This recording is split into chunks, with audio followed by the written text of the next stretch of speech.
Fill a balloon with air, leave it untied, and let go. It looks like total chaos. It zips around the room in an unpredictable frenzy. That erratic zigzag path follows a very strict, perfectly predictable set of instructions. A few hundred years ago, a scientist named Sir Isaac Newton spent a lot of time simply watching how everyday objects behaved. By paying close attention, he realized that every single movement in the universe, from a flying balloon to a planet orbiting the sun, is governed by just three basic rules of pushing and pulling. Once you know how these three invisible laws work, you can spot the hidden physics happening all around you every single day. Let's start with the first rule, which is basically that physical objects are incredibly lazy. They want to keep doing exactly what they're already doing. Take a wooden disc sitting on this carom board. If you don't touch it, that disc will sit there completely still forever.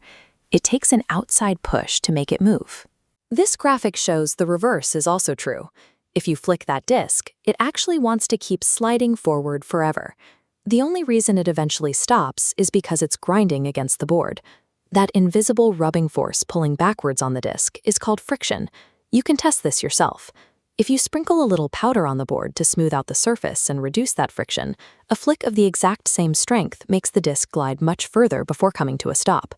Without an outside force getting in the way, objects perfectly maintain their current state. If they are resting, they stay resting. If they are moving, they keep moving. The second rule is a mathematical relationship. It connects how heavy something is, how fast you want it to go, and how hard you have to push it. Imagine you are at the grocery store. You have two identical shopping carts. One is filled with soft, fluffy feathers. The other is stacked to the brim with heavy bowling balls.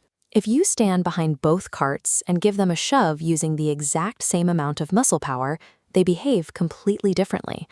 Looking at this diagram, we can see exactly what happens. With that identical push, the light cart shoots forward quickly, but the heavy cart, loaded with bowling balls, barely picks up any speed at all. The heavier an object is, the more force you have to apply to get it up to the same speed as a lighter object. Finally, the third rule shows us that you cannot touch something without it touching you back. Every action has an equal and opposite reaction. Think back to that chaotic balloon from the beginning. Its wild flight path is actually a perfect demonstration of two forces having a physical conversation. In this diagram, we see the initial action. The stretched rubber squeezes back, forcing trapped air violently downward. But forces only happen in pairs. That escaping air immediately pushes back against the inside of the balloon in the exact opposite direction, with the exact same strength. That upward push is what lifts the balloon. There is no such thing as an isolated push in the universe. Every push you give is always met with an equal push back. You exploit these exact same invisible rules with your own body anytime you move through water, like when you sit in a rowboat. To row a boat, you plunge oars into the water and pull backward toward your chest. While it feels like you are dragging yourself forward, physically, your oars are only pushing water backward. As you push the water backward, the water reacts by pushing forward against your hands, or the oars, with equal strength. You don't swim by moving yourself through the water. You swim by forcing the water to push you. These forces are constantly at work on your body, even when you are standing completely still. Body weight measures the earth actively pulling your mouse downward. At the exact same time, the solid ground beneath your feet is pushing back up against you with perfectly matched force. That reaction is what stops you sinking straight down to the planet's core. You don't need a lab coat to test physics.